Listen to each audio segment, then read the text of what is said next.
Mashindano yetu sisi hayapo katika macho ya mwili, hayapo katika damu na nyama kama tulivyozoea tukipitia shuleni. Tunaweza kupigana vita, tunaweza tukapigana ngumi kwa sababu fulani ameiba daftari langu. Mashindano haya hayapo kwa namna hiyo.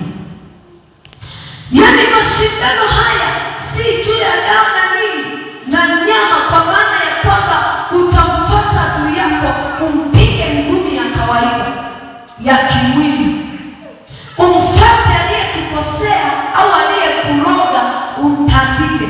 No, mashindano yetu hayako hiyo.